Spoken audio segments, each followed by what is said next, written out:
Selamat sore Tribuners, Anda sedang menyaksikan live update Tribunnews edisi Jumat 17 Desember 2021. Sore ini akan kami sajikan informasi terkini dan menarik untuk Anda yang dilaporkan secara langsung oleh reporter kami di lapangan. Bersama saya Firdananda dan inilah live update selengkapnya. Kita ke berita pertama, Saudara. Jajaran Satreskrim Polres Belitung menggelar rekonstruksi kasus pembunuhan di kamar 8 Hotel Belitung pada Kamis 16 Desember. Tersangka Ilham Saputra memeragakan 34 reka adegan, mulai dari datang ke hotel menggunakan motor rental, masuk ke kamar, menghabisi nyawa korban hingga meninggalkan hotel. Proses rekonstruksi dilakukan secara tertutup, hanya disaksikan jaksa dari Kejari Belitung dan penasihat hukum tersangka yang ditunjuk dari kantor LKBH Belitung. Informasi lebih lengkapnya akan disampaikan oleh rekan jurnalis kami dari Pos Belitung, ada Dede Sohender di sana. Halo Dede.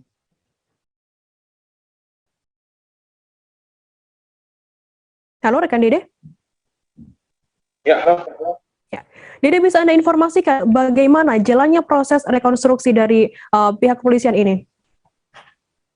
Ya, baik, bisa kami sampaikan proses rekonstruksi kasus pembunuhan seorang wanita di Hotel Belitung yang dilakukan oleh jajaran Satreskrim Polres Belitung dilaksanakan mulai pukul 9 pagi kemarin.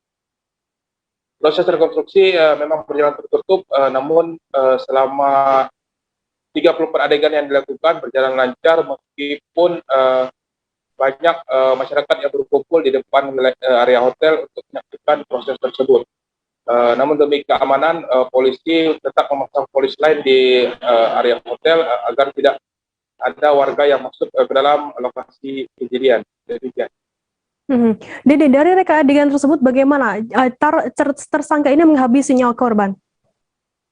Ya, bisa kami sampaikan dari 34 adegan yang diperagakan tersangka, maksudnya adegan ke-15, tersangka mulai mempraktikkan adegan di mana ia mulai menghabisi nyawa korban dengan cara mencekik leher korban dan kemudian menyekap korban menggunakan bantal.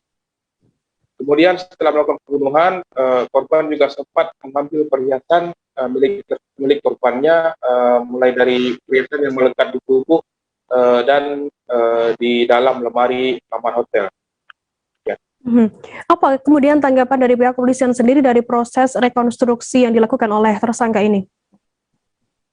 Ya, berdasarkan proses rekonstruksi tersebut, Satreskrim Polres Belitung Ibtu Edi Purwanto menyatakan bahwa pihaknya sementara ini tetap menerapkan dua pasal, yaitu pasal pertama tentang pembunuhan dan yang kedua pasal tentang pencurian dengan kekerasan yang menyebabkan korban meninggal dunia dengan ancaman hukuman maksimal 15 tahun penjara. Baik, Tribuners, jurnalis kami tadi juga sudah menghimpun keterangan dari Kasat Reskrim Polres Belitung, Ibtu Edi Purwanto, dan juga penasihat hukum dari tersangka Herianto. Berikut liputannya untuk Anda. Oke ya, terima kasih rekan-rekan atas waktunya, atas kesempatannya. Pada hari ini kita telah melakukan rekonstruksi terhadap kasus pembunuhan yang terjadi di Hotel Belitung. Kita melaksanakan sebanyak 34 adegan. Berdasarkan hasil adegan atau unsur pembunuhan berencana atau gimana? Berdasarkan hasil reka adegan sementara ini kita belum menemukan terkait dengan unsur pembunuhan berencana, ya. Karena pada saat kejadian itu si tersangka spontan melakukan pencekikan terhadap leher korban. Namun untuk kepastian terhadap kematian tersebut kita masih menunggu hasil otopsi dari tim dokter dari Polda. Jadi untuk langkah selanjutnya gimana setelah adegan rekonstruksi? Nah, setelah rekonstruksi ini kita segera mengirimkan berkas perkara kepada jaksa penuntut. Pak, untuk SPDP berarti sudah dikirim ke kejaksaannya, Pak? Ya, untuk SPDP sudah kita kirim ke jaksa. Terkait dalam proses rekonstruksi ini adalah hanya merupakan suatu upaya proses untuk memperjelas suatu peristiwa. Dalam hal ini adalah dugaan adanya tindak pidana pembunuhan. Nah, jadi dengan adanya rekonstruksi ini akan memperjelas proses ataupun tindakan-tindakan yang dilakukan oleh tersangka. Nah, ini adalah bagian dari hukum acara untuk pemenuhan dalam proses penanganan tindak pidana. Nah, untuk lanjutnya nanti prosesnya akan berlanjut sebagaimana tadi disampaikan oleh Kasat Reskrim, jadi akan menunggu hasilnya apa penyebab sebenarnya atas meninggalnya korban. Menjelang Natal dan Tahun Baru 2022, Pemprov Jawa Barat bersama kabupaten dan kota akan mengencarkan upaya 3T, tracing, testing, dan treatment.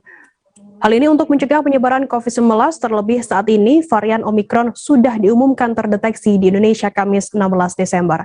Informasi lebih lengkapnya akan disampaikan oleh rekan jurnalis kami dari Tribun Jabar, ada M. Syarif Abdul Salam yang saat ini sudah tersambung bersama kami. Halo, Syarif.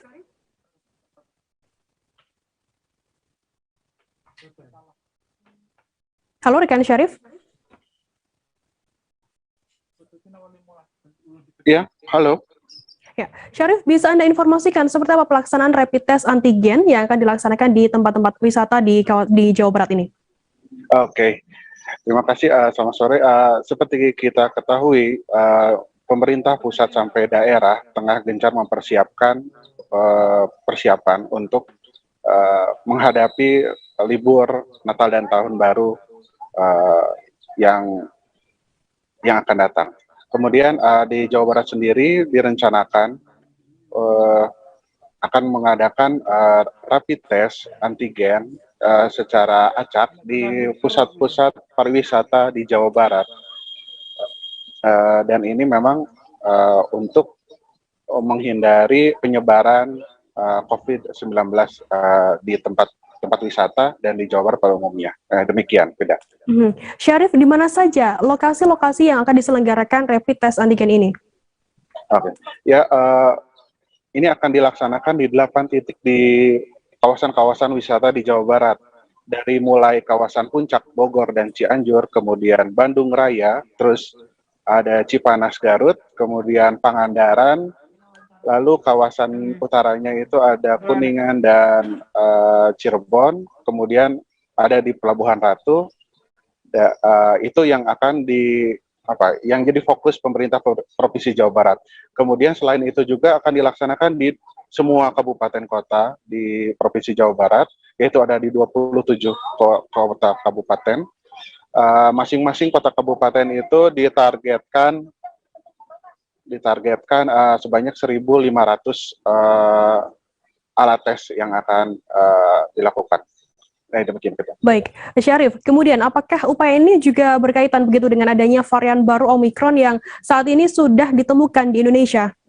Ya, awalnya memang upaya ini direncanakan sebelum Omikron diumumkan ya. Namun dengan adanya Omikron sudah diumumkan hadir di Indonesia, ini akan selaras dengan upaya yang dilakukan oleh Labkesda Jabar yang sejak November lalu memang sedang gencar-gencarnya juga mengetes melalui PCR, bukan antigen lagi tapi melalui PCR, untuk mendeteksi apakah Omikron sudah sampai di Jawa Barat. Maka dengan adanya ini ya akan semakin besar ya upaya untuk mengendalikan penyebaran virus COVID-19 di Jawa Barat. Demikian.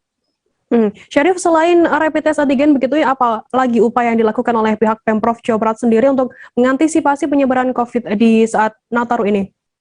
Ya, selain tracing tadi itu tracing, testing, dan treatment atau 3T yang dilakukan oleh pemerintah juga akan melakukan sejumlah penyekatan di ruas-ruas jalan utama, terutama yang menuju ke kawasan-kawasan wisata di Jawa Barat. Karena sudah diumumkan tidak ada penyekatan, namun tetap masih ada sistem ganjil genap, pemberlakuan sistem ganjil genap untuk supaya tidak terlalu crowded di tempat-tempat wisata. Demikian. Berarti selain upaya untuk selain melakukan rapid test antigen di sana juga ada upaya yakni pemberlakuan ganjil genap. Baik, terima kasih rekan jurnalis dari Tribun Jabar, M. Syarif Abdul Salam atas laporan Anda. Selamat bertugas kembali. Kita beralih ke informasi selanjutnya, Saudara. Bocah bernama Alvero, 3 tahun, warga desa Tanjung Raman, Kecamatan Hujan Mas, Kabupaten Muara Enim ini hanyut tenggelam di Sungai Lematang, Kabupaten Muara Enim. Korban terjatuh dari motor bersama ayahnya, Harfiadi, 35 tahun, ketika akan ke kebun melintas di atas jembatan gantung di Desa Tanjung Raman, Kecamatan Hujan Mas, pada Jumat 17 Desember. Informasi lebih lengkapnya akan disampaikan oleh rekan jurnalis kami dari sripoku.com, ada Ardani di sana. Halo Ardani, selamat sore.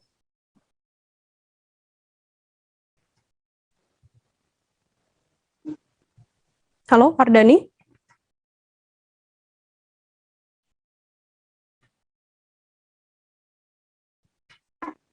Halo, Ya. Ardani, bisa Anda informasikan bagaimana kronologi kejadian tenggelamnya anak dan ayah ini? baik Tribun News. Kronologisnya, awalnya kedua korban, yaitu ayahnya Harpiadi dan Alvero ini, seperti biasa akan ke kebun.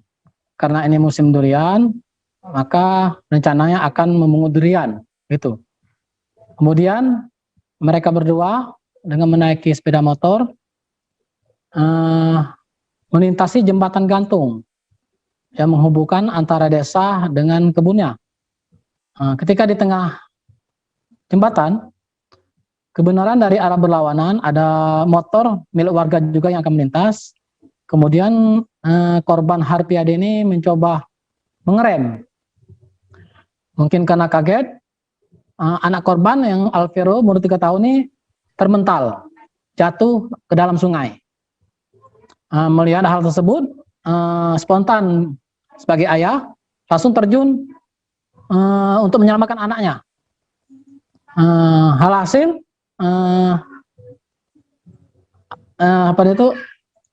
upaya tersebut berhasil. Sempat ayahnya ini memegang anaknya dan sempat diangkat ke atas sungai, permukaan sungai. Tetapi karena arus sungai yang deras dan kondisi sungai juga lagi dalam karena musim hujan, akhirnya kedua korban hanyut tenggelam. Bahkan warga lain yang melihat mencoba melakukan pertolongan dengan terjun ke sungai, tetapi karena jaraknya terlalu jauh dan sungai juga terlalu deras, upaya tersebut tidak berhasil. Begitu. Ardani, bagaimana kemudian saat ini untuk proses pencarian dari pihak tim SAR sendiri? Saat ini tim SAR telah menurunkan beberapa personil, sekitar 50 personil, merupakan tim SAR gabungan. Mereka dari pihak Pemkab Muara Enim sendiri, seperti Damkar, BPPD, dari perusahaan seperti PT Pama, PTBA, dan ada Basarnas, serta ada juga bantuan dari pemuda Pancasila bersama masyarakat. Sedikitnya sekitar puluhan perahu ketek maupun perahu karet melakukan pencarian di sepanjang sungai Lematang. Begitu, Tribun News. Apakah saat ini sudah ada informasi begitu terkait korban, apakah sudah ditemukan oleh pihak dari tim SAR gabungan ini? Saat ini informasi terakhir pukul 16, tadi saya baru pulang dari lokasi, belum ditemukan. Tim gabungan SAR akan terus melakukan pencarian sampai pukul 17. Setelah itu pencarian akan dihentikan untuk sementara, tetapi tim SAR tetap berada di lokasi untuk memantau pada malam harinya. Pencarian akan dilanjutkan keesokan harinya. Diperkirakan korban biasanya dalam kasus-kasus tenggelam akan timbul sendiri ke permukaan sungai itu selama 2 atau 3 hari. Begitu, Tribun News. Baik, terima kasih rekan jurnalis dari sripoku.com Ardani atas laporan Anda. Selamat bertugas kembali, dan tadi Tribuners Ardani juga sudah menghimpun keterangan dari Koordinator Rescue Kabupaten Muara Enim, Edi Ramlan. Berikut liputannya untuk Anda. Saya mendapat telepon jam setengah tujuh pagi dari salah satu anggota yang kebetulan warga sini. Setelah menerima telepon, langsung saya kondisikan anggota, dan alhamdulillah jam 8 anggota kami tim rescue Dinas Pemadam Kebakaran paling dulu berada di lokasi. Oke, Terima kasih. Jadi pencarian saat sekarang kita terus lakukan dengan sistem circle dan penyisiran. Dari titik awal tempat kejadian jatuhnya korban, terus ke arah Ilir, merapat sampai hampir ke Muara Gula. Sampai saat sekarang masih nihil, belum ditemukan tanda-tanda. Demikian. Terima kasih. Jadi ini adalah upaya pencarian kita di hari pertama. Di hari pertama mungkin jam setengah 5 sore atau jam 5 sore nanti kami tutup pencarian, operasi pencarian hari pertama. Kita lanjutkan operasi pencarian pada hari kedua. Namun Rumah terduga teroris yang berada di Kafling Baru Nato Permata, Kelurahan Seilangka, Kecamatan Sagulung, Batam terlihat dikunjungi oleh jemaah yang berjumlah sekitar 8 orang pada Jumat 17 Desember. Sebelumnya, tim Densus 88 Anti Teror Polri menangkap 4 terduga teroris di Batam, Kepulauan Riau pada Kamis 16 Desember. Untuk mengetahui informasi lebih lengkapnya, saat ini kami sudah tersambung dengan jurnalis dari Tribun Batam, ada Rahmatika di sana. Halo, Rahmatika. Halo, Firda. Tika, bisa Anda informasikan bagaimana situasi rumah terduga teroris ini setelah ditangkap oleh tim Densus 88? Baik, terima kasih Firda. Pantauan wartawan sendiri di lokasi, tepatnya yang berada di Kafling Nato Baru, yang dimana lokasi tersebut merupakan perumahan terduga teroris. Tepatnya pada pukul 9.00 WIB, terlihat di dalam rumah keluar beberapa jemaah di rumah terduga teroris. Mereka sekitar 8 orang, yakni perempuan dan laki-laki. Kemudian yang keluar itu mengenakan cadar. Setelah para jemaah yang sekitar 8 orang ini keluar, pintu rumah langsung ditutup rapat. Bahkan jendela sendiri di rumah terduga teroris tersebut ditutup rapat. Seperti itu, Firda. Tika, apa tanggapan dari warga sekitar mengenai adanya penangkapan terduga teroris tersebut? Baik, Firda. Dari hasil konfirmasi wartawan di sekitar rumah terduga teroris sendiri, beberapa warga enggan berkomentar. Bahkan mereka ketika ditanyai sempat lari, dan bahkan tetangganya sendiri yang tepatnya berada di depan halaman rumah atau di seberang rumah terduga teroris ini sendiri mengaku baru sebentar saja menghuni perumahan tersebut. Bahkan ketika ditanyai, mereka mengaku hanya sekedar mengenal terduga teroris ini. Namun lebih lanjutnya mereka enggan berbicara mengenai penangkapan terduga teroris yang ditangkap pada hari Kamis sekitar pukul 11 oleh tim Densus 88. Seperti itu, Firda. Bagaimana kemudian menurut penuturan warga begitu? Apa keseharian dari terduga teroris di lingkungan sekitar? Baik, Firda, dikonfirmasi melalui ketua RW-nya sendiri yang tidak ingin disebutkan namanya ini, mengatakan bahwa terduga teroris yang berinisial M, kesehariannya itu sebagai kepala pembina yayasan, sehari-harinya mengajar jemaah. Untuk jemaahnya sendiri ini datang dari luar kompleks itu sendiri, jadi tidak ada jemaah yang berada di kompleks. Jadi kebanyakan dari jemaahnya ini berada di luar. Kemudian terduga teroris inisial M ini sendiri kepada tetangga sekitar akrab, dikatakan aktif membantu kegiatan sosial seperti kegiatan adanya warga yang meninggal. Terduga teroris yang inisial M ini juga ikut aktif membantu warga sekitar. Seperti itu, Firda. Kemudian bagaimana tanggapan dari Ketua RW setempat sendiri dengan adanya penangkapan warganya yang diduga sebagai teroris ini? Baik, Firda. Ketua RW sendiri mengaku sudah lama mendengar isu bahwa adanya terduga teroris di kompleksnya tersebut. Namun dia tidak terlalu mencurigai dan tidak terlalu mengkhawatirkan. Diketahui sendiri, Firda, ini terduga teroris inisial M ini sudah tinggal di kompleks tersebut dari tahun 1994. Diketahui dirinya memiliki istri pertama dan istri kedua. Istri pertamanya diketahui sudah meninggal dan saat ini dia tinggal bersama istri keduanya. Dan untuk istri pertamanya ini yang sudah meninggal, dia memiliki 6 orang anak.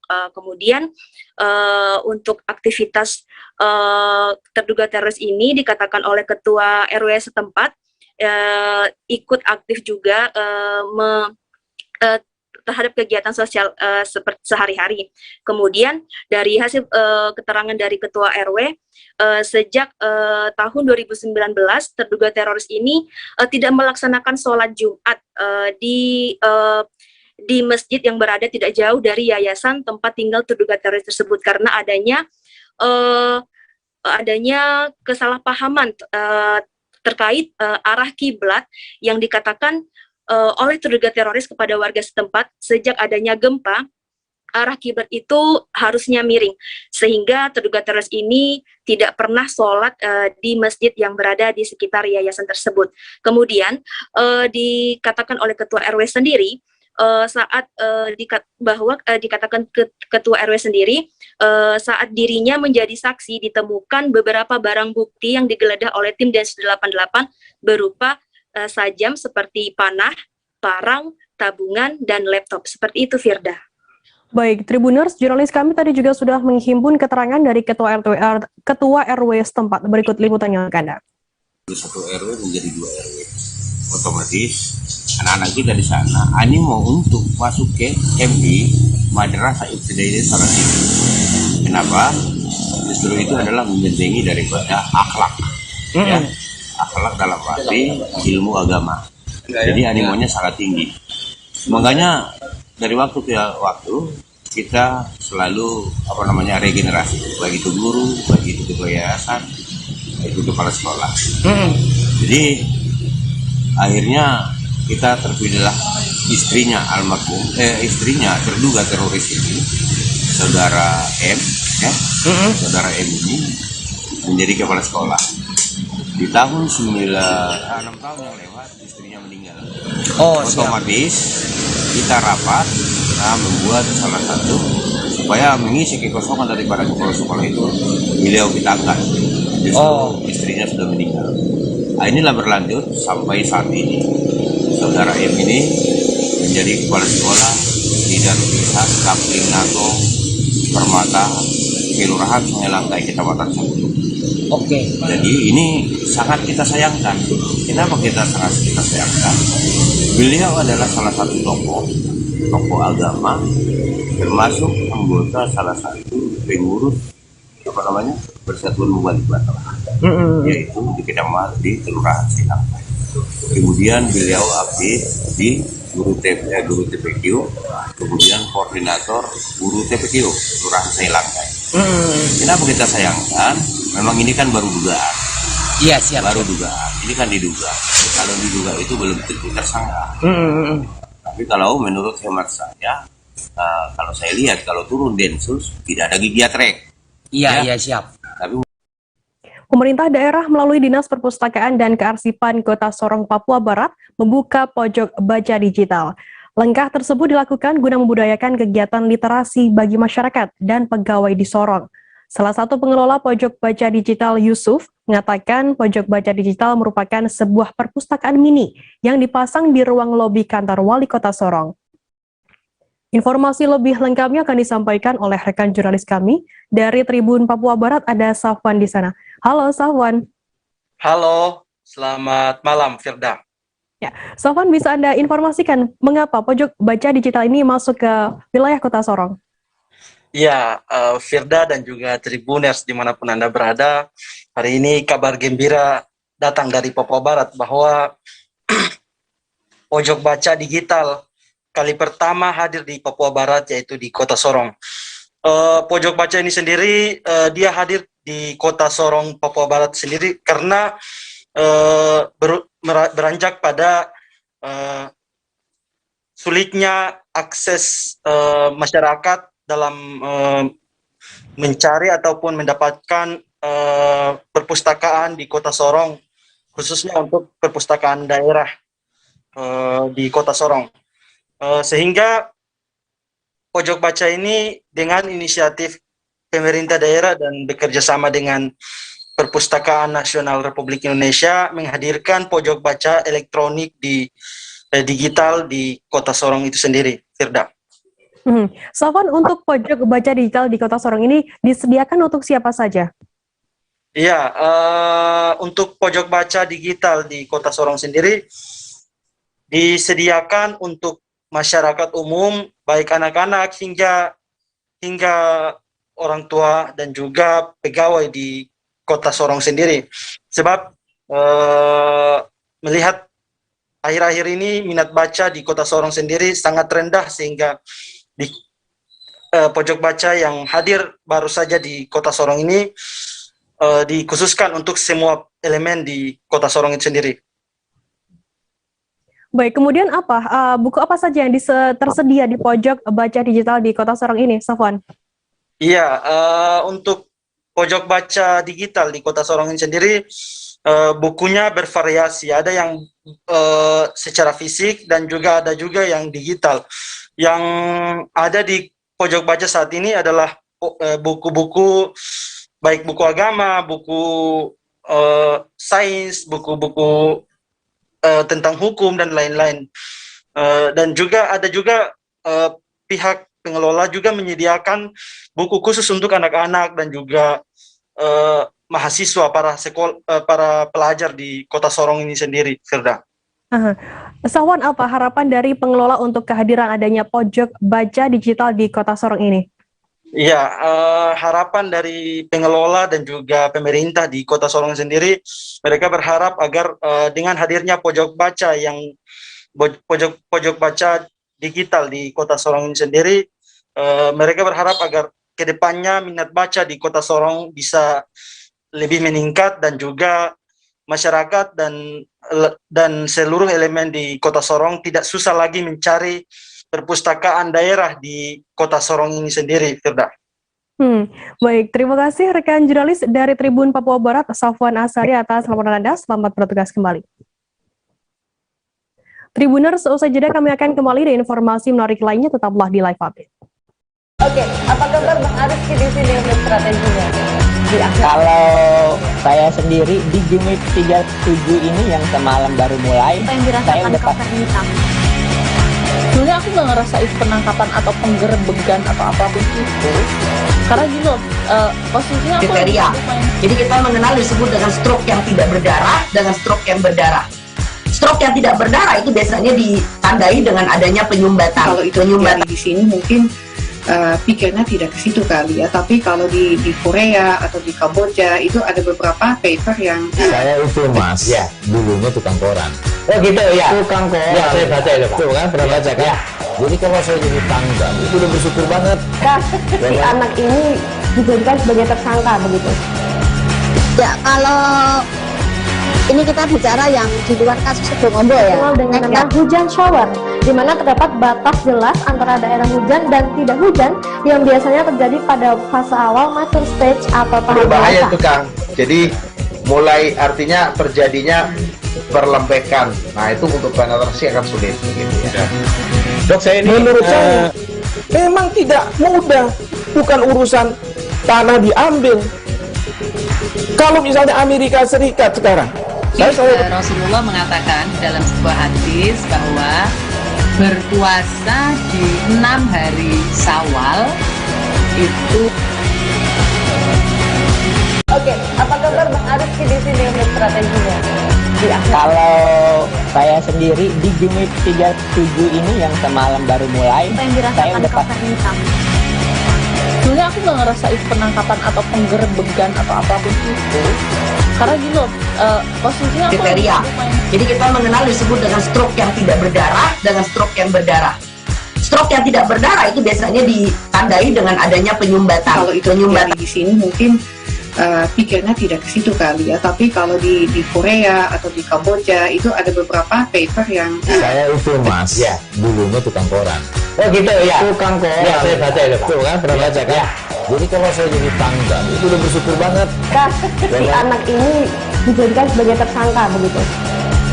Ya kalau ini kita bicara yang di luar kasus Sebongombo ya. Dengan nama hujan shower, di mana terdapat batas jelas antara daerah hujan dan tidak hujan yang biasanya terjadi pada fase awal mature stage atau tahap berbahaya itu Kang. Jadi mulai artinya terjadinya perlembekan. Nah itu untuk penetrasi akan sulit gitu ya. Dok, saya ini menurut saya memang tidak mudah, bukan urusan tanah diambil. Kalau misalnya Amerika Serikat sekarang, Rasulullah mengatakan dalam sebuah hadis bahwa berpuasa di 6 hari Syawal itu. Oke, apa kabar Bang Aris di sini untuk strateginya? Kalau saya sendiri di Gimit 37 ini yang semalam baru mulai, saya udah sejujurnya aku nggak ngerasa itu penangkapan atau penggerbegan atau apapun itu, karena gini loh, posisinya aku kriteria. Jadi kita mengenal disebut dengan stroke yang tidak berdarah dengan stroke yang berdarah. Stroke yang tidak berdarah itu biasanya ditandai dengan adanya penyumbatan. Terima kasih Anda masih bersama kami di Live Update. Kita beralih ke informasi selanjutnya, Saudara. BNNP Kaltara merilis pengungkapan kasus 5 kg sabu-sabu yang melibatkan oknum petugas berstatus TKK atau outsourcing di lingkungan Satpol PP Kabupaten Bulungan pada Kamis 16 Desember. Informasi lebih lengkapnya akan disampaikan oleh rekan jurnalis kami dari Tribun Kaltara, ada Andi Pausia di sana. Halo Andi.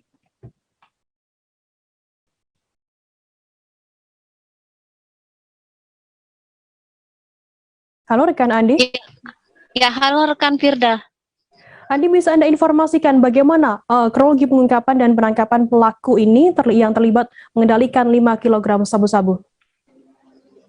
Ya, baik rekan Firda, selamat sore Tribuner. Saya Andi melaporkan dari Kota Tarakan, Provinsi Kalimantan Utara. Ya, dapat saya sampaikan benar pada hari Kamis tanggal 16 Desember 2021 kemarin, Badan Narkotika Nasional Provinsi Kalimantan Utara menggelar rilis pers di mana mengungkap kasus penggagalan pengiriman dan pengedaran narkoba ke Sulawesi dan juga ke Bulungan. Adapun 2 kasus ini, 1 kasus dilakukan pemusnahan dan lebih detailnya saya sampaikan dikatakan Kepala BNNP Kaltara, Brigjen Pol Samudi, untuk kasus 5 kg sabu yang berhasil diamankan oleh tim pemberantasan BNNP Kaltara bekerja sama dengan Bea Cukai, melibatkan pelaku yang saat ini masih tercatat aktif sebagai tenaga kontrak atau outsourcing di instansi Satpol PP Kabupaten Bulungan. Adapun kronologisnya sendiri dari kata Brigjen Pol Samudi, pihak tim pemberantasan BNNP Kaltara pada hari Minggu tanggal 5 Desember kemarin menerima laporan sekitar pukul 6 WITA, di mana ada laporan tersebut akan adanya transaksi sabu-sabu yang akan dibawa dari Kota Tarakan menyeberang menuju Kabupaten Bulungan menggunakan perahu ketinting, dan menindaklanjuti hal tersebut bekerja sama dengan Bea Cukai Tarakan melakukan penyelidikan. Akhirnya sekitar pukul 14 WITA tim pemberantasan BNNP Kaltara bersama Bea Cukai berhasil menemukan seseorang yang dicurigai baru saja melakukan transaksi dan dalam posisi membawa perahu ketinting, dan tak lain dia adalah seseorang yang berinisial K, di mana K ini adalah oknum yang bertugas dan masih tercatat aktif di Satpol PP Kota Tarakan. Setelah itu tim kemudian melakukan membuntuti pelaku sampai di Kabupaten Bulungan. Sesampainya di sana pelaku sempat memasuki rumah orang tuanya, dan disitulah tim melakukan pembekukan terhadap korban. Terhadap pelaku. Pelaku K ini sempat kabur, dan saat dia kabur, tim mendapatkan sabu-sabu sebanyak 5 kg.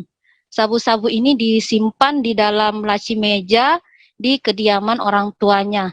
Setelah itu, tim kembali melakukan pengejaran terhadap pelaku K ini, dan akhirnya barulah pada sekitar pukul 17.30 WITA, pelaku K berhasil ditangkap oleh tim pemberantasan BNNP Kaltara bekerja sama dengan Bea Cukai Tarakan. Memang setelah dilakukan interogasi, oknum ini ternyata sudah pernah meloloskan sabu sebanyak 2 kali dan dijatah sebesar sekitar 8 juta.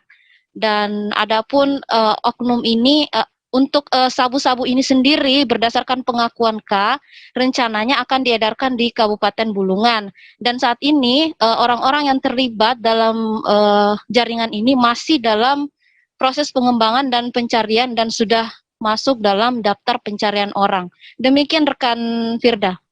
Andi, kabarnya BNNP juga melakukan pemusnahan begitu di kasus lain, yakni 2,8 kg sabu. Bisa Anda informasikan terkait hal ini?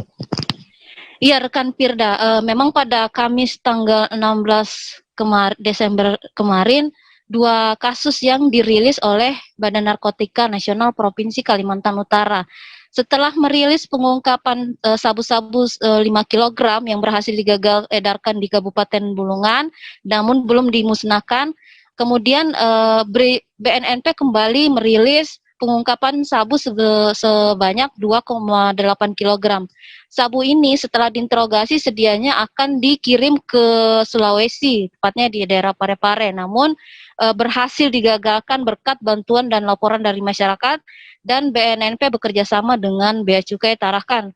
Dan adapun berat keseluruhan dari yang diperoleh oleh tim sebesar 2.835,69 gram, kemudian juga berhasil menemukan sekitar 37 tablet pil ekstasi, 37 pil ekstasi maksudnya.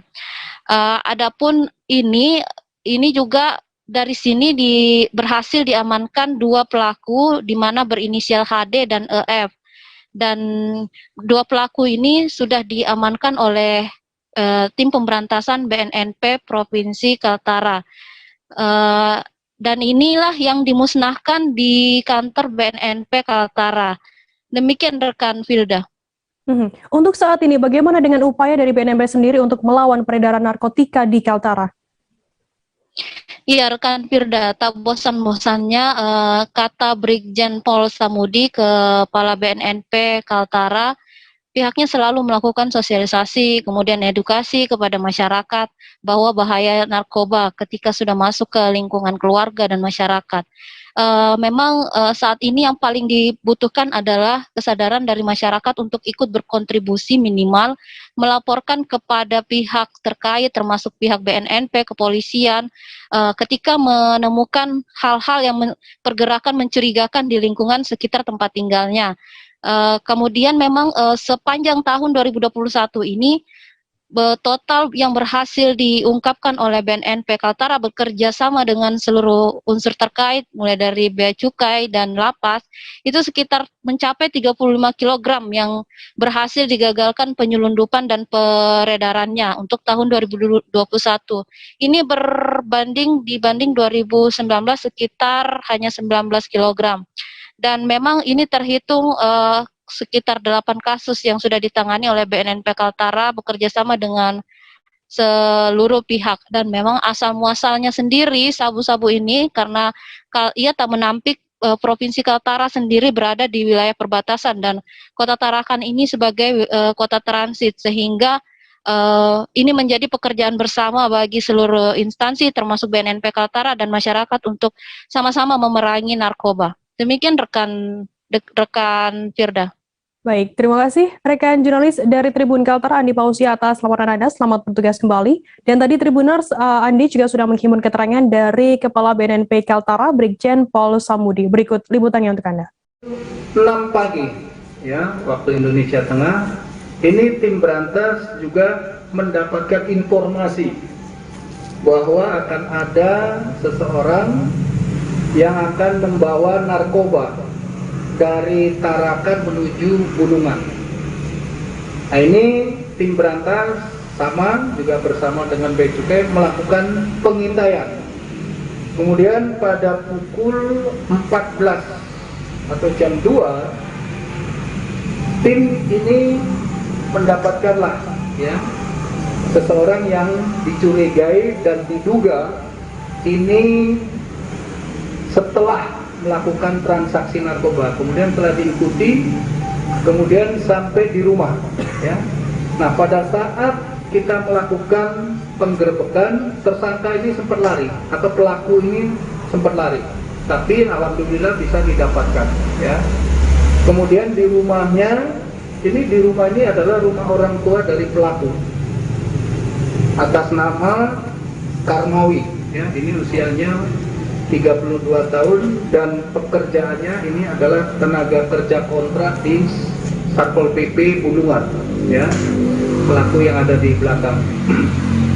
Pada saat dilakukan penggeledahan di rumah orang tuanya, didapatkanlah, ya, ini ada 5 bungkus dengan dibungkus plastik bening, dan ini narkoba jenis sabu. Kalau yang pertama itu beratnya sekitar 3 kilo, lebih kurang 30, dengan ekstasi sekitar 37 butir. Sementara yang kejadian hari Minggu tanggal 5, ini 5 kilo, ya, 5 kilo narkoba jenis sabu. Mantan Wali Kota Banjarmasin Haji Ahmad Yudi Wahyuni dikabarkan meninggal dunia pada Jumat 17 Desember sekira pukul 5 pagi lebih 14 menit waktu Indonesia Tengah. Kepala Dinas Komunikasi, Informasi dan Statistik Banjarmasin, Windia Suti Kartika, membenarkan kabar duka tersebut. Almarhum meninggal di Rumah Sakit Umum Daerah Ulin Banjarmasin di usia ke-66 tahun. Informasi lebih lengkapnya akan disampaikan oleh rekan jurnalis kami dari Banjarmasin Post, ada Frans Rumbon di sana. Halo Frans. Halo Firda. Ya. Frans, bisa Anda informasikan bagaimana kabar mengenai meninggalnya mantan Wali Kota Banjarmasin Haji Ahmad Yudi Wahyuni ini?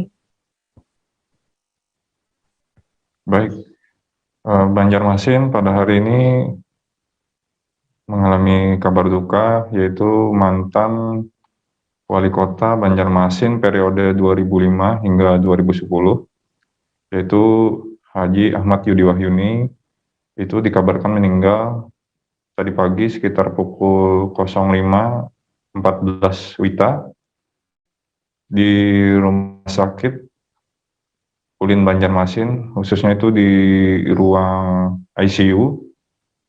Jadi almarhum ini sudah sekitar 2 bulan itu mengalami gangguan kesehatan atau sakit, dan bolak-balik melakukan pengobatan dan perawatan di Rumah Sakit Ulin Banjarmasin.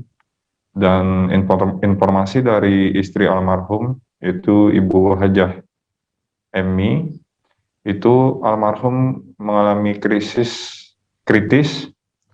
dalam 3 hari terakhir, bahkan tidak bisa membuka mata. Kemudian tadi pagi dikabarkan meninggal dunia di usianya yang ke-66 tahun. Kemudian apakah di mana disolatkan, jenazah disolatkan dan juga dimakamkan di mana? Baik, Firda.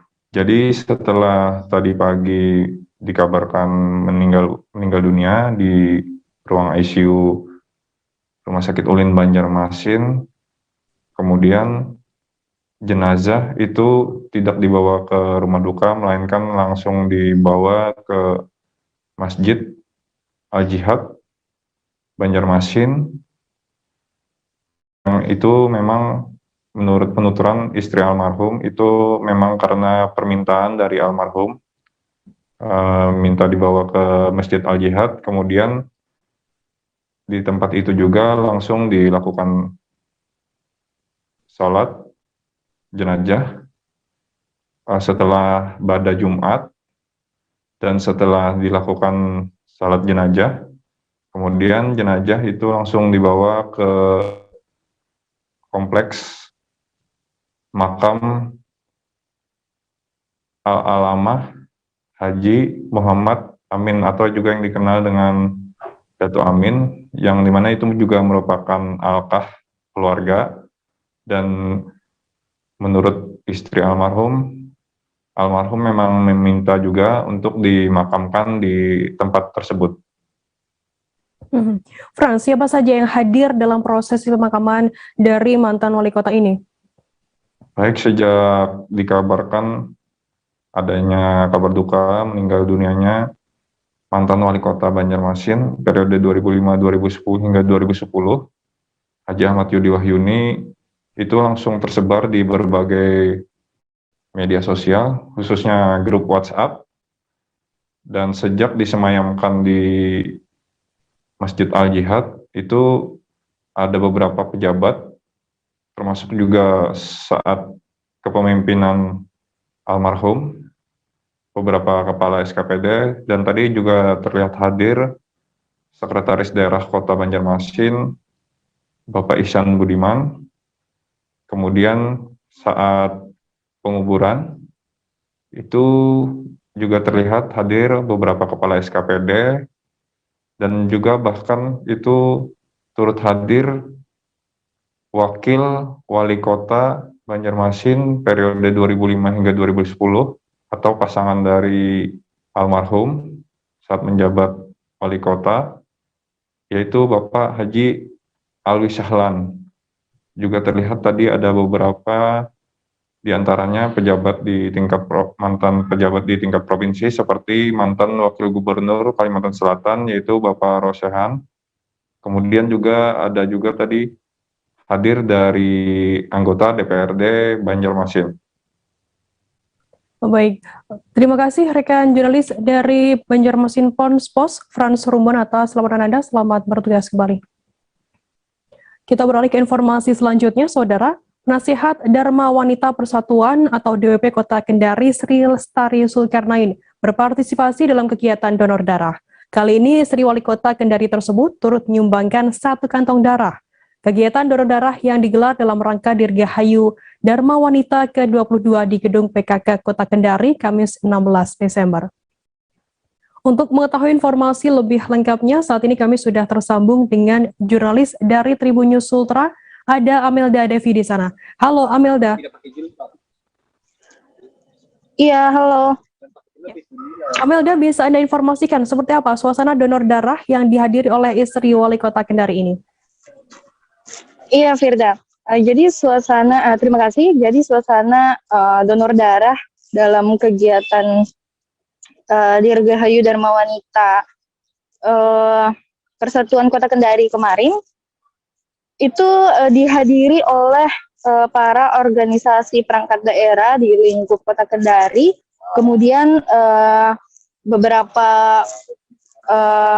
aparat di tingkat kecamatan dan juga kelurahan di Kota Kendari, bahkan seluruh pengurus Dharma Wanita. Ya, kehadiran mereka ini cukup antusias karena terdaftar di daftar nama yang mendaftar donor darah itu hingga 200 lebih. Ya, kemudian suasana kemarin berlangsung dengan lancar. Terbukti para peserta donor darah itu menghadiri kegiatan donor darah beraturan, memasuki ruangan dan berhasil mendonorkan darahnya sebanyak 108 kantong.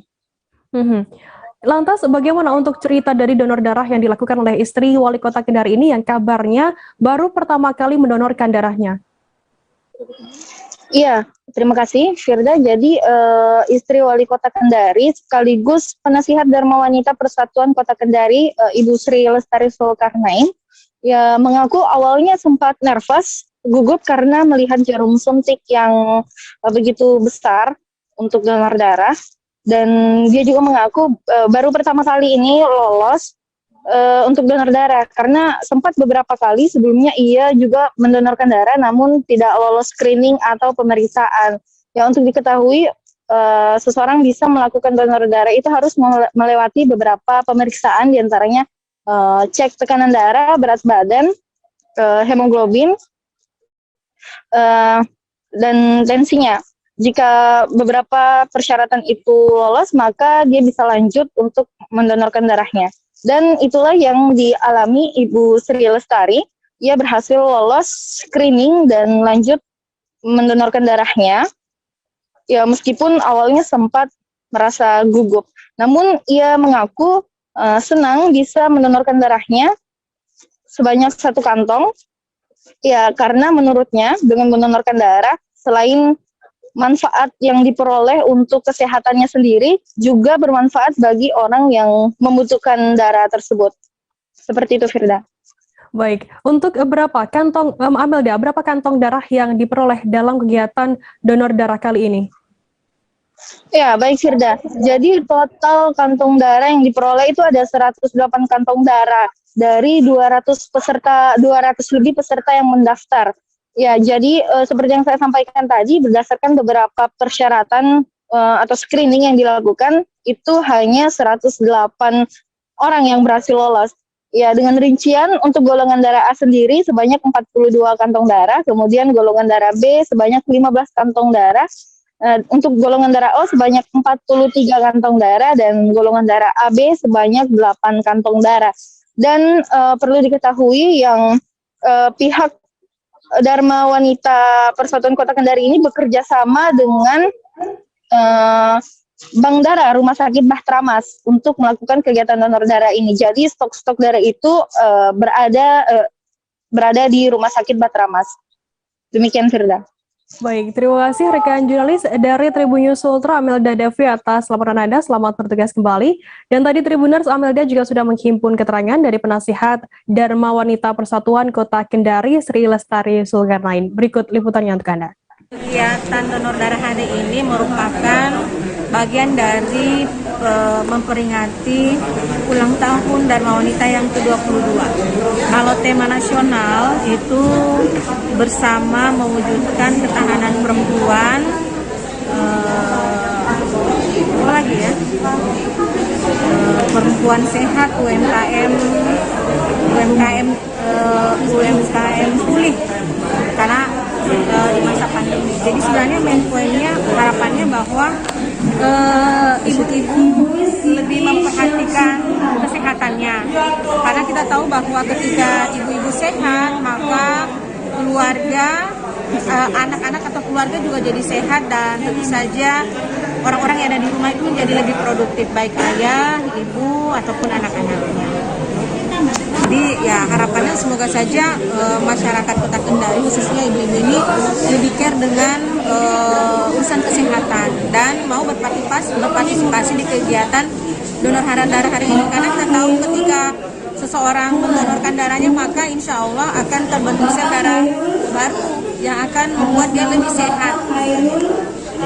Berarti Bu, untuk Dirgahayu perayaan tahun ini itu memilih donor darah berarti baru pertama kali atau seperti apa sih?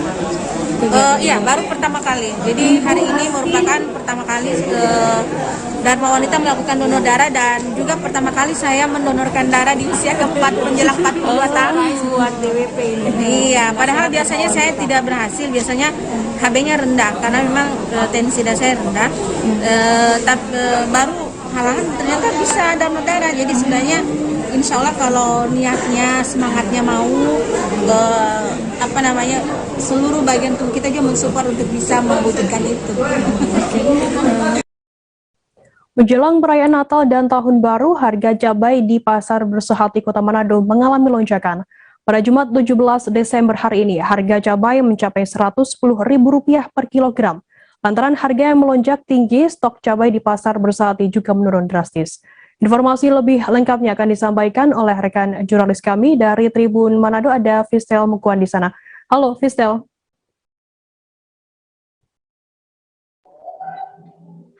Halo, rekan Tirda. Fistel, bisa Anda jelaskan harga cabai sebelum Desember dan saat ini naik berapa persen?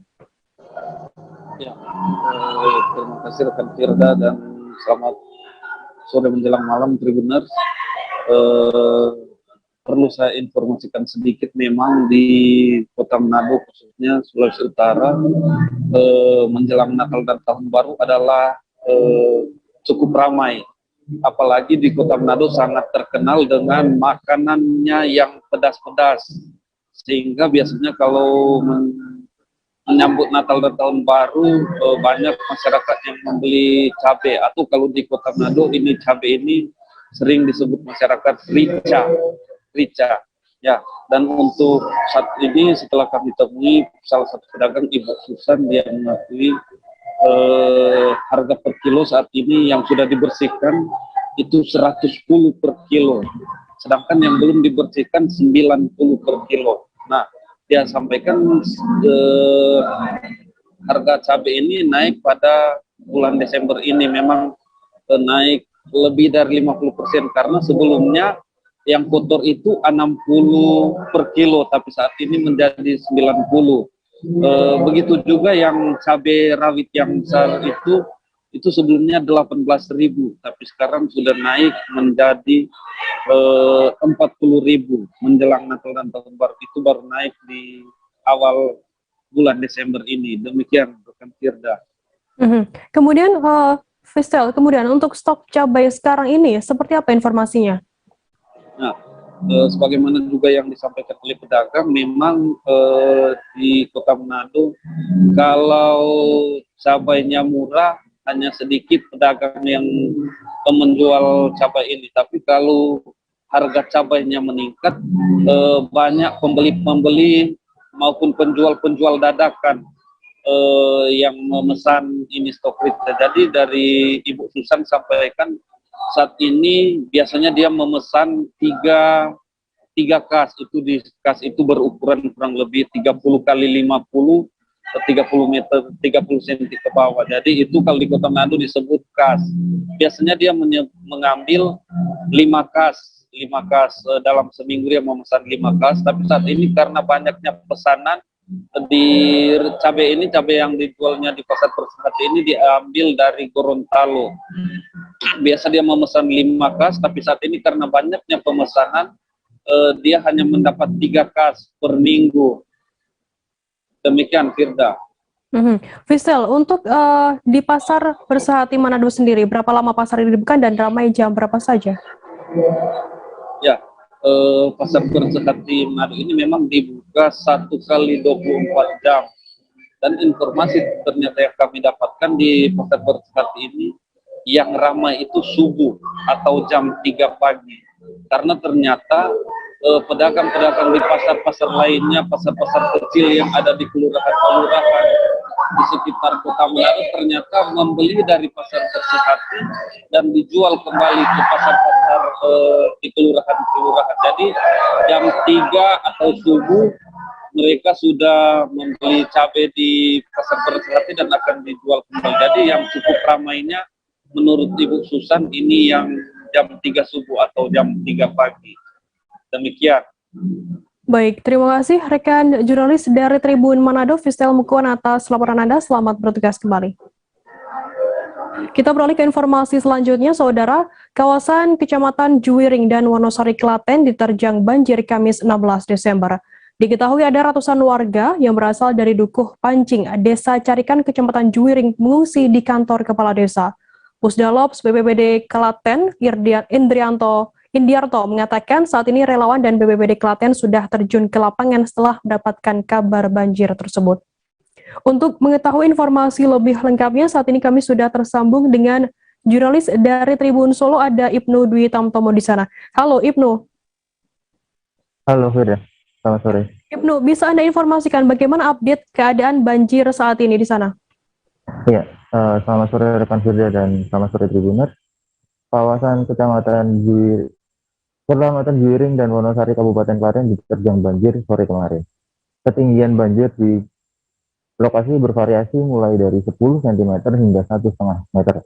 Banjir terjadi di 3 desa, tapi banjir terparah ada di Desa Carikan, Kecamatan Juwiring. Sebagian warga dievakuasi adalah warga yang masuk ke dalam golongan rentan, yaitu lansia, ibu hamil, dan anak-anak. Sementara itu, penyebab banjir diduga karena sungai mengalami penyempitan, karena ada bangunan liar di sekitar sungai, bantaran sungai begitu yang dibangun melebihi ambang batas di bantaran sungai. Saat ini, warga yang dievakuasi tinggal di kantor desa setempat. Tercatat kurang lebih dalam 1 minggu ini terjadi 3 kali banjir, begitu, rekan Firda. Ibnu, apakah saat ini sudah diketahui dugaan sementara penyebab banjir yang melanda Klaten? Ya, dugaan sementara saat ini adalah terjadi penyempitan, begitu, penyempitan di sungai Batam, begitu. Jadi ada bangunan-bangunan liar yang tidak sesuai dengan peruntukannya atau melebihi ambang batas di bantar sungai yang seharusnya tidak boleh dibangun, tapi dibangun oleh warga setempat. Gitu. Selain hal itu, curah hujan yang cukup tinggi di bagian hilir sehingga tidak mampu atau sungai tidak mampu untuk menampung debit volume air tersebut. Ibnu, saat ini bagaimana kondisi para pengungsi yang kabarnya mengungsi di kantor kepala desa? Ya, untuk pengungsi sendiri yang awal begitu malam di Kamis malam berjumlah 30 orang, sekarang sudah berkurang menjadi sekitar 20 orang begitu. Karena beberapa orang memutuskan untuk pulang dan kembali membersihkan rumahnya. Karena saat ini keadaan banjir sudah surut, tinggal evakuasi warga yang memang terdampak rumahnya begitu. Karena ada beberapa rumah yang kabarnya roboh, namun tidak sampai menimbulkan korban jiwa.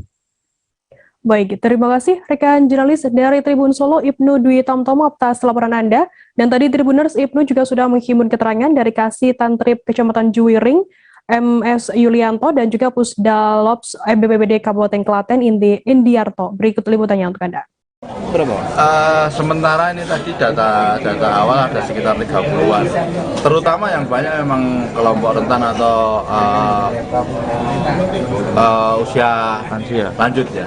Karena memang diprioritaskan. Ini tadi saya sudah ternyata untuk evakuasi di daerah Carian itu khususnya di Pacing Wetan itu sudah selesai. Artinya selesai itu masih beberapa di rumah tetapi merasa aman. Sehingga mereka tetap tinggal di rumah masing-masing. Hanya beberapa kelompok rentan termasuk lansia dan balita yang diungsikan. Jadi data awal sekarang sampai penyusunan terutama per nama-nama by name-nya itu sekitar 30-an. Sekitar 30-an. Total dari 2 kecamatan tadi ada berapa ya?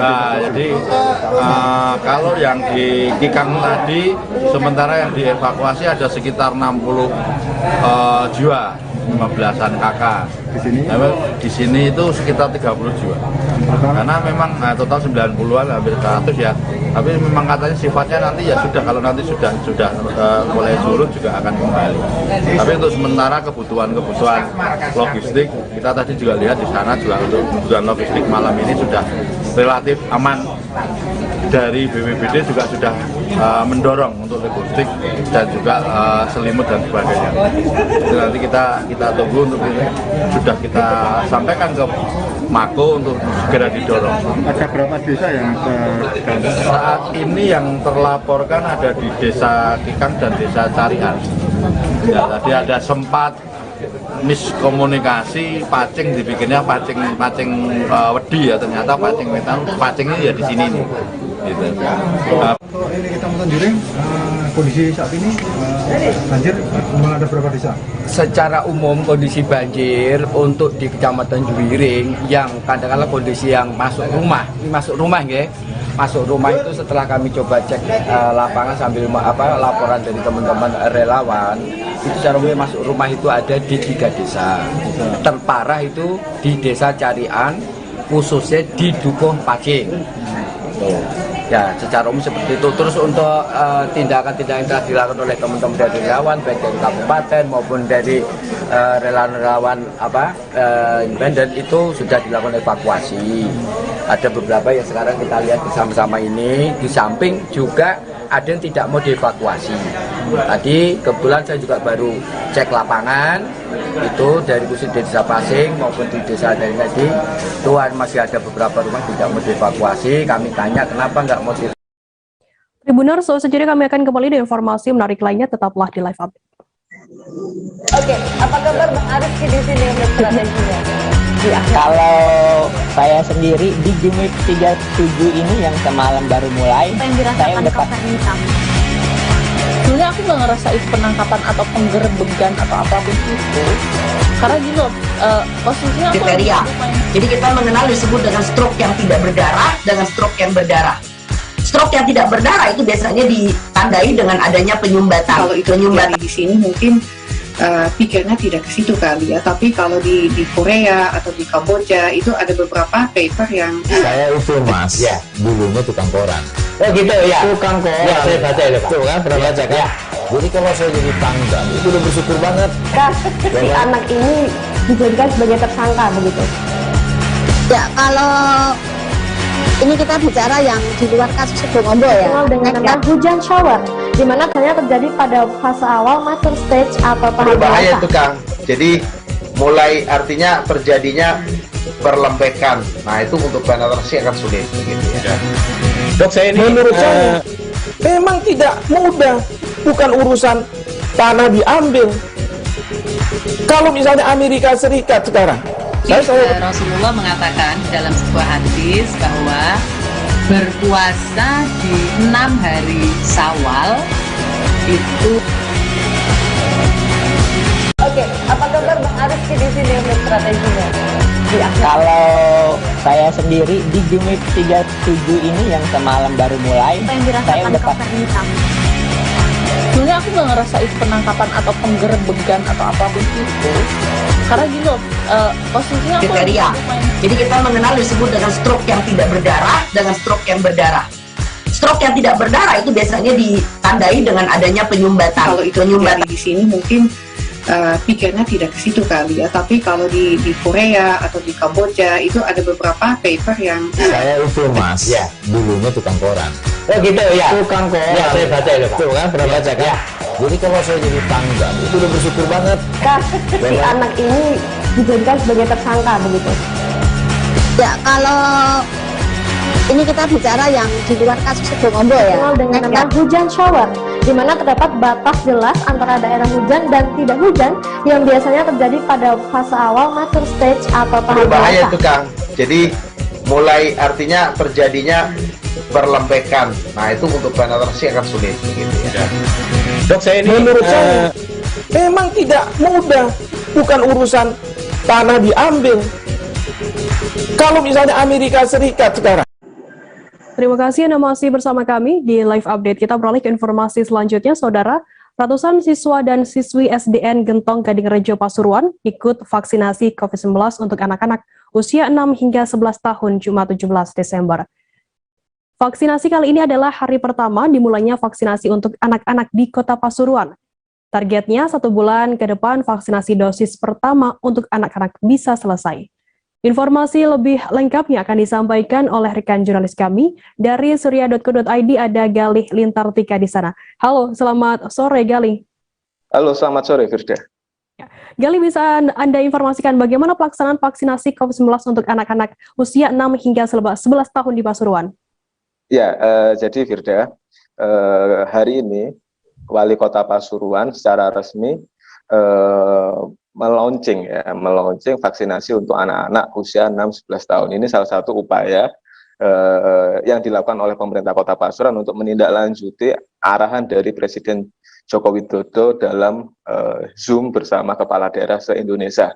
Nah, salah satu pesan yang disampaikan Pak Jokowi adalah semua kepala daerah diminta untuk melakukan percepatan vaksinasi untuk mengantisipasi gelombang ketiga yang bisa terjadi kapan saja. Nah, akhirnya dilakukanlah percepatan vaksinasi untuk anak-anak. Targetnya memang 1 bulan ke depan ini 20.000 siswa-siswi SD baik negeri ataupun swasta di Kota Pasuruan itu sudah tervaksinasi untuk dosis awal. Nah, selanjutnya di bulan berikutnya itu bisa vaksinasi untuk tahap kedua atau dosis kedua. Nah, itu menjadi salah satu target dari pemerintah Kota Pasuruan untuk melakukan percepatan vaksinasi.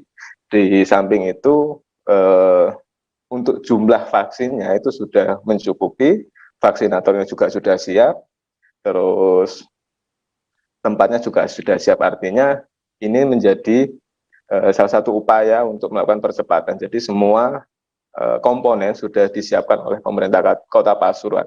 Nah, hari ini memang dimulai, ibaratnya hari ini menjadi penanda vaksinasi massal untuk anak-anak usia 6-11 tahun. Begitu, Firda. Untuk target jumlah anak di Kota Pasuruan sendiri, total berapa yang divaksin? Ya, untuk jumlah total itu ada sekitar 20.000 lebih ya. Itu tersebar di beberapa sekolah dasar ya, baik di negeri ataupun swasta. Itu targetnya akan mendapatkan vaksinasi, terlepas juga ada beberapa anak yang mungkin tidak bersekolah atau di luar, yang data yang ada itu juga akan menjadi fokus dari pemerintah Kota Pasuruan untuk memberikan vaksinasi terhadap anak-anak. Nah, vaksinasi anak-anak ini memang dianggap efektif ya, karena memang di Kota Pasuruan aktivitas kegiatan belajar mengajar itu sudah hampir 80%.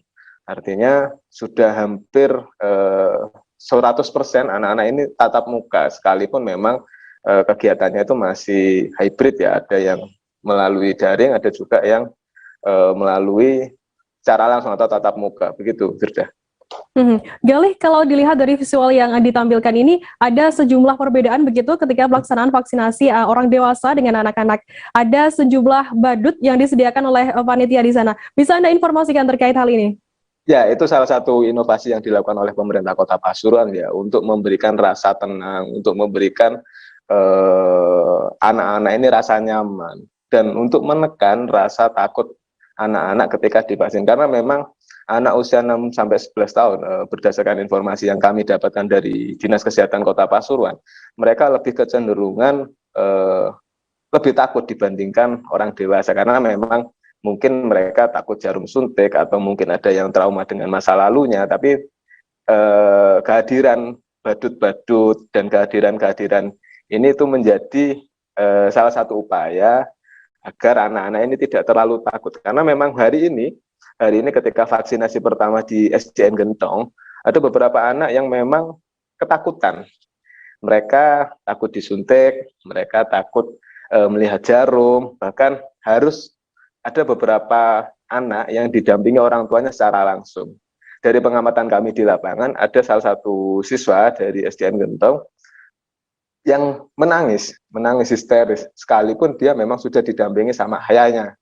Bahkan sampai ayahnya ini memberikan hadiah kepada anaknya agar dia mau divaksin. Ya, karena memang tantangan tersendiri bagi pemerintah Kota Pasuruan untuk memberikan vaksinasi kepada anak-anak.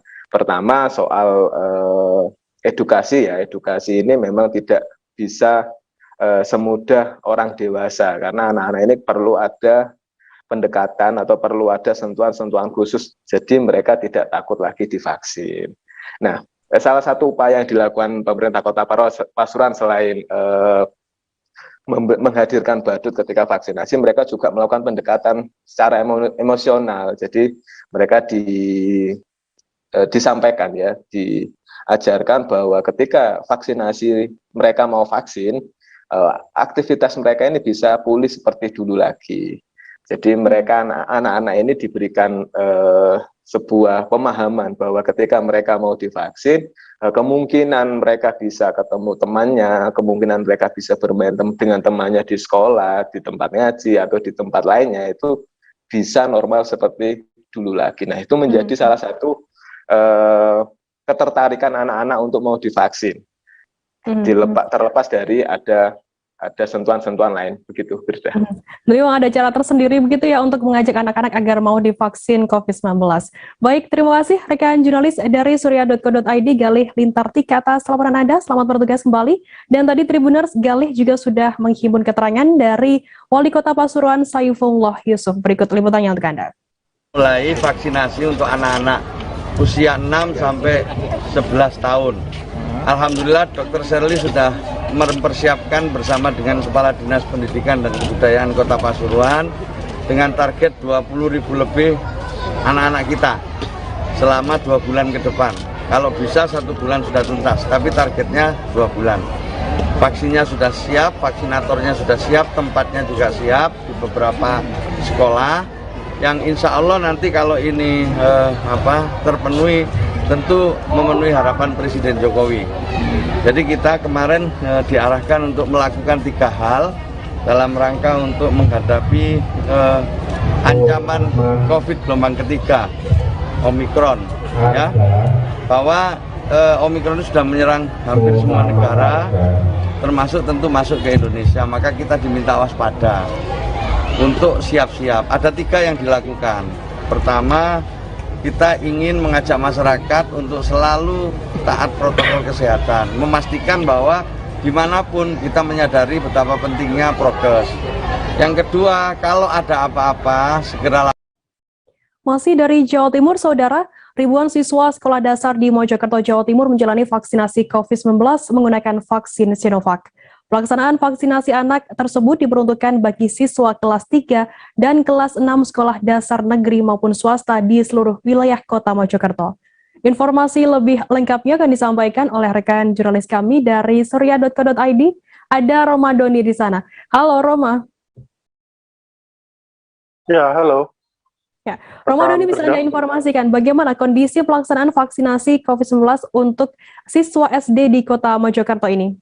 Ya, pemerintah Kota Mojokerto bersama Dinas Kesehatan dan Dinas Pendidikan melakukan vaksinasi tahap pertama untuk bagi anak di seluruh Kota Mojokerto. Vaksinasi ini sendiri dilakukan untuk siswi atau siswa sekolah dasar yang berada di seluruh Kota Mojokerto.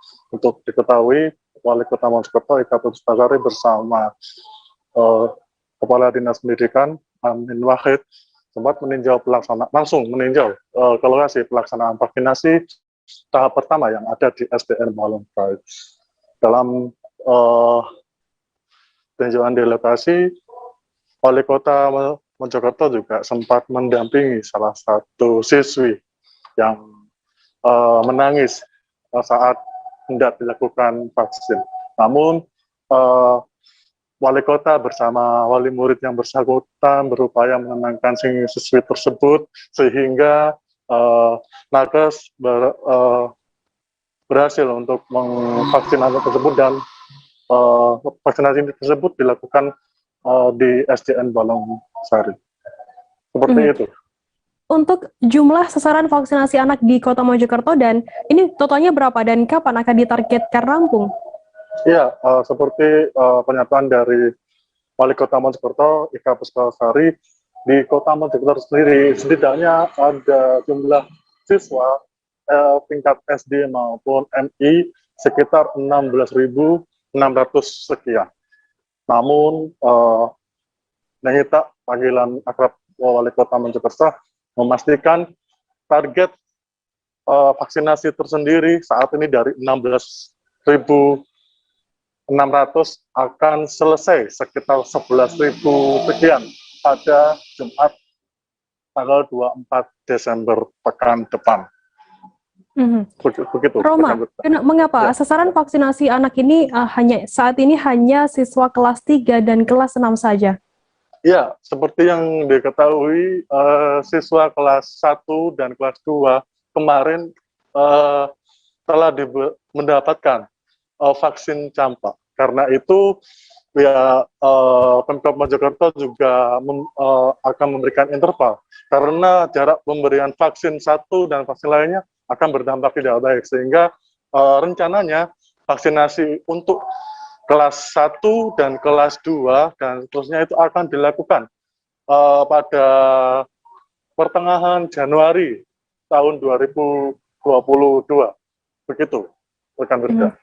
Roma Doni, bagaimana kemudian pendapat dari pemerintah daerah dan wali murid sendiri terkait adanya vaksinasi COVID-19 untuk anak ini?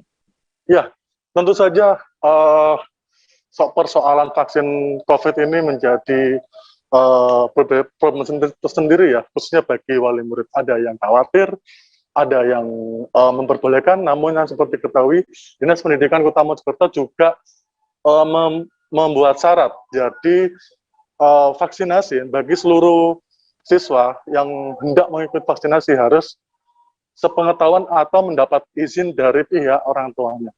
Kemudian dari pendapat dari pemerintah daerah atau dari wali kota Mojokerto sendiri memastikan vaksin untuk jenis Sinovac yang diperuntukkan untuk anak-anak ini aman karena dosisnya tidak sama dengan vaksin untuk orang dewasa. Adapun vaksin Sinovac yang digunakan untuk anak-anak ini sudah dikurangi sebagian dari afeksi tersebut sehingga aman bagi anak-anak. Wali murid juga menyatakan mereka bersedia anak-anaknya divaksin COVID karena harapan orang tua atau wali murid tersendiri ingin pembelajaran tatap muka di sekolah bisa dilaksanakan terus-menerus. Jadi mereka berharap seluruh siswa sudah divaksin, pembelajaran tatap muka bisa dimulai sendiri dan pandemi bisa segera menghilang. Begitu. Baik, terima kasih rekan jurnalis dari surya.co.id, Romadoni atas laporan Anda. Selamat bertugas kembali. Dan tadi Tribuners, Romadoni juga sudah menghimpun keterangan dari Wali Kota Mojokerto, Ika Puspitasari. Berikut liputannya untuk Anda. Sudah mengunjungi salah satu lokus dilaksanakannya vaksinasi bagi anak usia 6 hingga 11 tahun, yaitu di SD Negeri Banungsari. Perlu kami sampaikan bahwa untuk sasaran anak usia 6 sampai dengan 11 tahun di Kota Mojokerto jumlahnya sebanyak 16.618 siswa.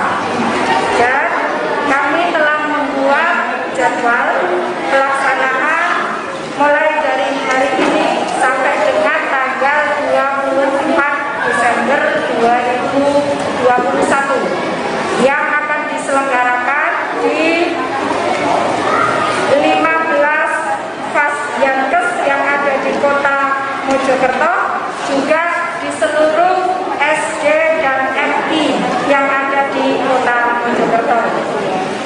Dari sasaran 16.618 anak, maka target hingga tanggal 24 nanti akan diselesaikan sebanyak 11.079 anak, yaitu anak kelas 3 hingga kelas 6 SD saja.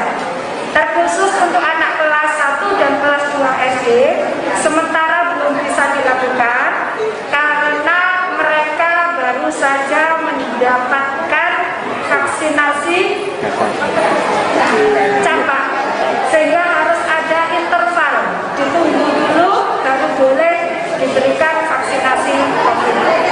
Anak-anak ini kan dosisnya sudah disesuaikan, berbeda dengan kita yang orang dewasa. Kemudian setelah hampir 2 tahun pelaksanaan ibadah haji di Tanah Suci ditiadakan, pemerintah Arab Saudi akan membuka pelaksanaan ibadah haji 1443 Hijriah atau tahun 2022 nanti. Hal ini diungkapkan oleh Wakil Ketua Komisi 8 DPR RI Marwan Dasopang saat meninjau persiapan penyelenggaraan ibadah haji di Asrama Haji Palembang pada Jumat 17 Desember. Informasi lebih lengkapnya akan disampaikan oleh rekan jurnalis kami dari Tribun Sumsel, ada Arif Rohekan di sana. Halo, selamat sore Arif.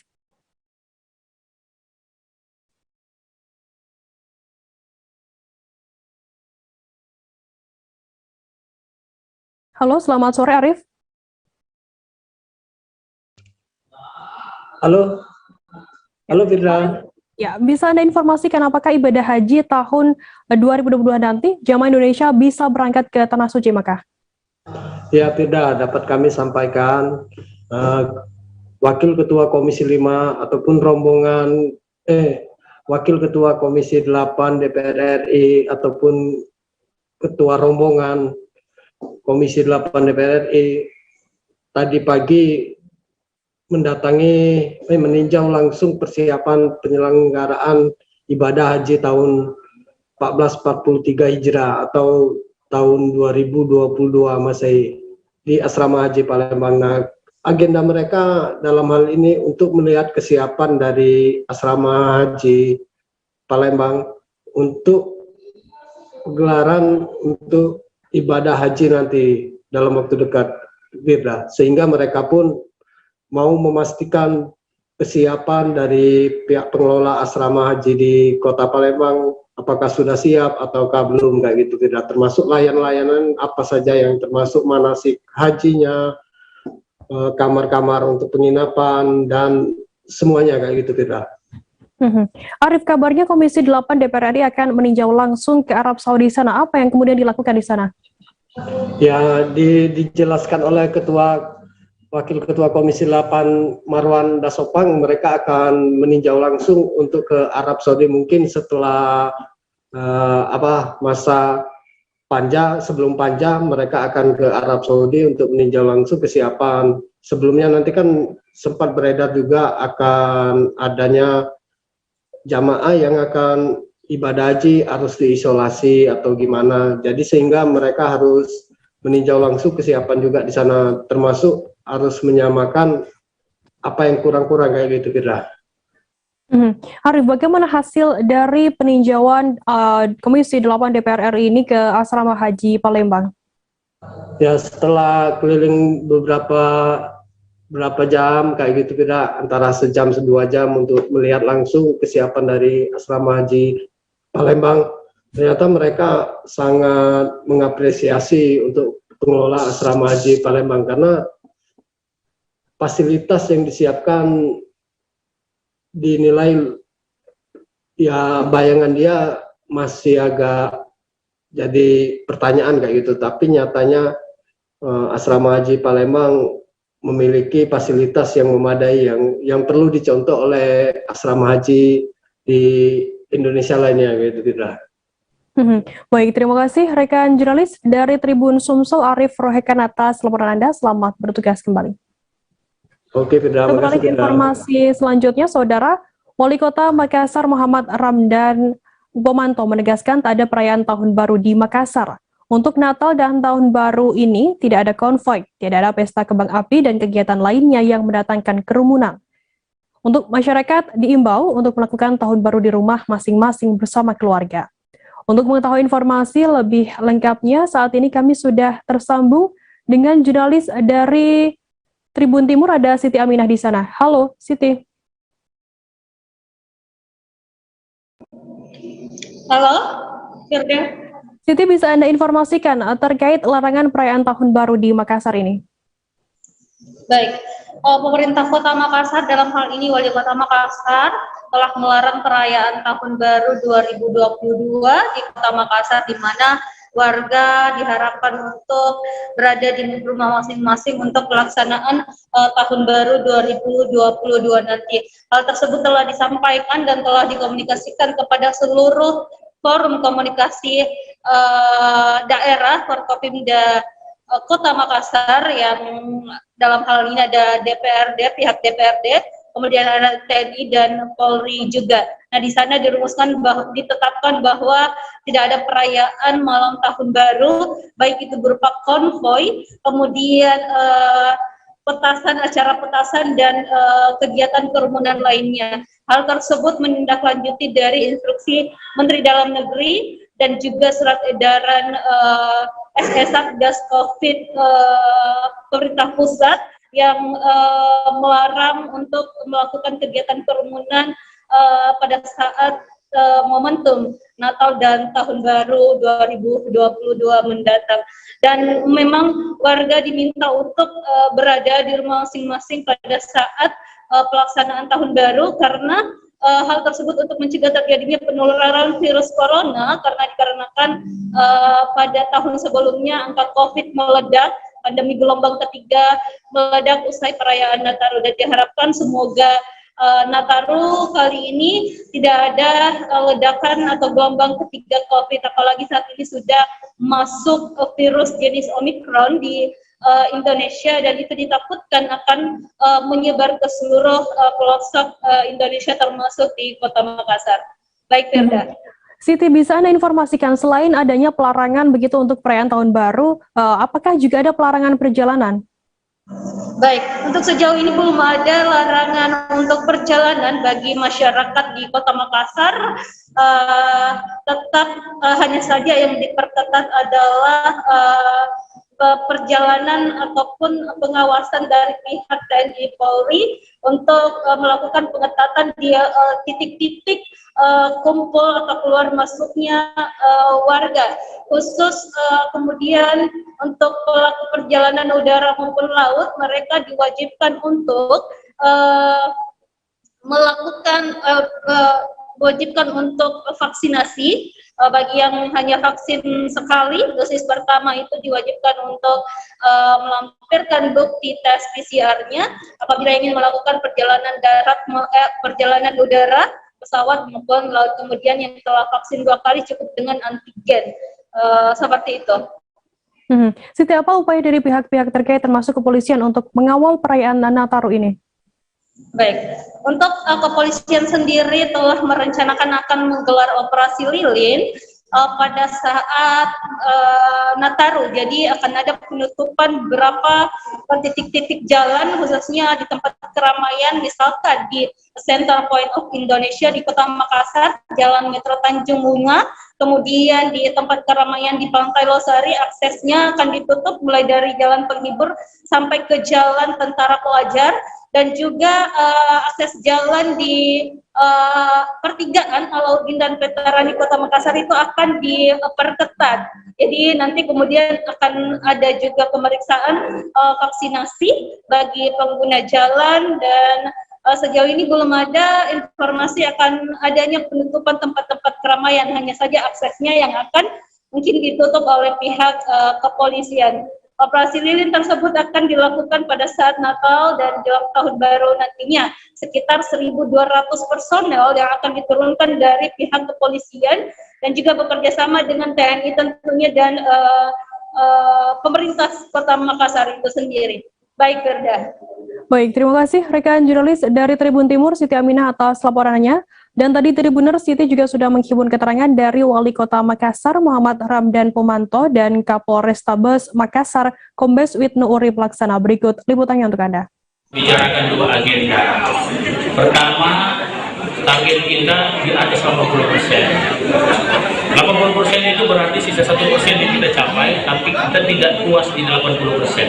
Di atas 80%. Di atas itu bisa 90%, bisa 95%, bisa 100%. Logikanya, kalau ini Laskar Pelangi saya wajibkan 10, kemudian yang diterima 10.000 saja, maka akan ada 100.000 orang. Kalau 100.000 memberi kontribusi hampir itu bisa 10%, karena 1,1 hampir 10%. Kalau kegiatannya Pak Kapolrestabes door to door jalan, dan sementara jalan sekarang dari Pak penegasan dari Pak Kapolrestabes, termasuk Pak Dandim dengan sapu jagatnya, saya kira angka sampai 150 berarti ada 15% kita tambah. Kalau 15% kita tambah, berarti 80% ditambah 15% bisa 95%. Nah, itu hitung-hitungannya. Apalagi yang berhadiah. Kalau berhadiah jalan, saya kira kita mudah-mudahan. Tapi saya tidak mau takabur, saya bilang di atas 80%, bisa 100%. Nah, itu yang pertama. Agenda kedua adalah Nataru. Saya kira pengarahan itu lebih banyak kita tanyakan ke Pak Kapolrestabes, karena saya ingin hari ini kita satu pandangan, Tripika, Camat, dan Ramil Kapolek satu pandangan, Tripilar juga Lurah, mencegah masyarakat datang kemudian berkerumun ya di titik-titik rawan di Kota Makassar. Beberapa strong point yang sudah kita petakan, antara lain di CPI, kemudian di sepanjang jalan dari mulai Tanjung masuk ke CPI, kemudian masuk ke Jalan Penghibur sampai ke Benteng Rotterdam. Ini akan kita lakukan rekayasa sehingga tidak ada masyarakat yang datang ke strong point ini. Demikian juga beberapa penggal jalan yang kita rekayasa, seperti misalnya di pertigaan Alauddin, Veterani, kemudian di pusat-pusat kota, ini juga akan kita lakukan rekayasa. Oke. Pak, berapa petugas yang akan diturunkan Pak untuk pengamanan tahun baru? Dalam waktu dekat kita akan segera melakukan rapat koordinasi. Tapi estimasi kita akan menerjunkan 1.200 personil, baik itu dari unsur Polri, di-backup oleh Polda, kemudian teman-teman TNI, pemerintah kota, BPBD, dan damkar.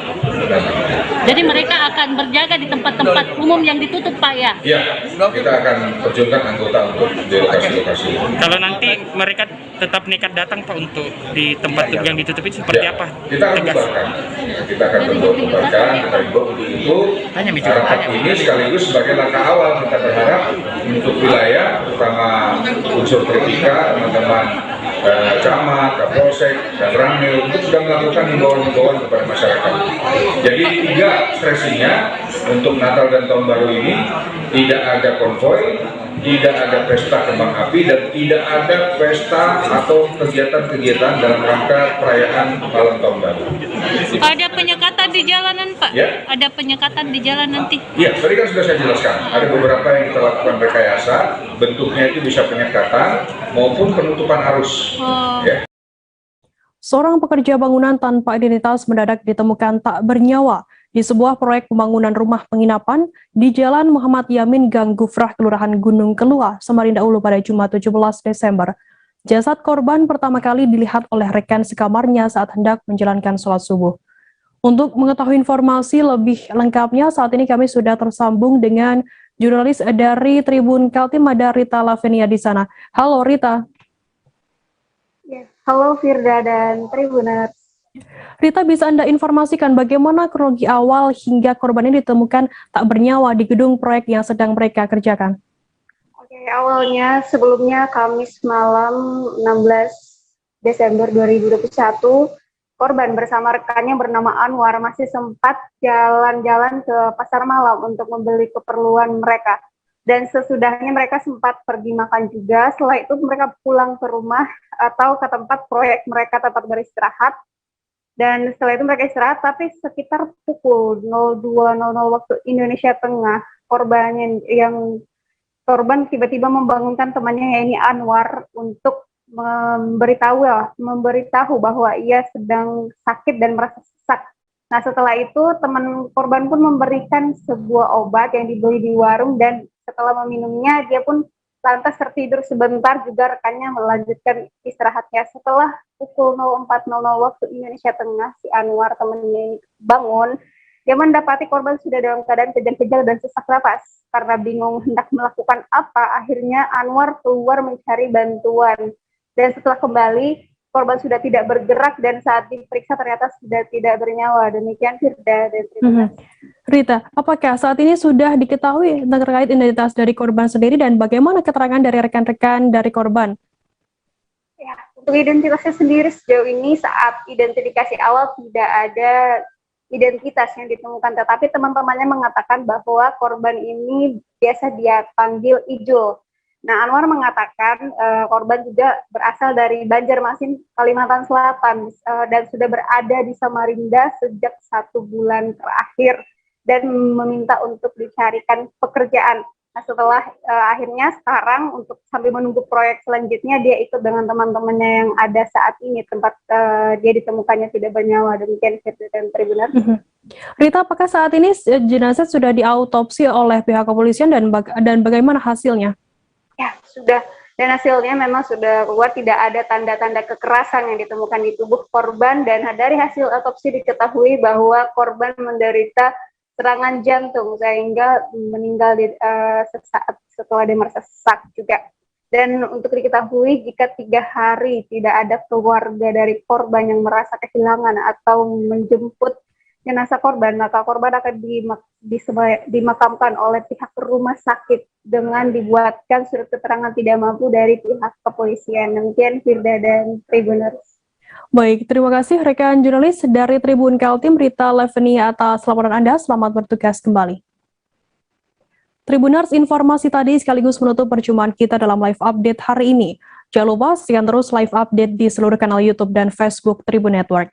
Saya, Firda Ananda, mewakili kru yang bertugas, pamit undur diri. Terima kasih dan sampai jumpa. Jangan lupa like, subscribe, dan share ya!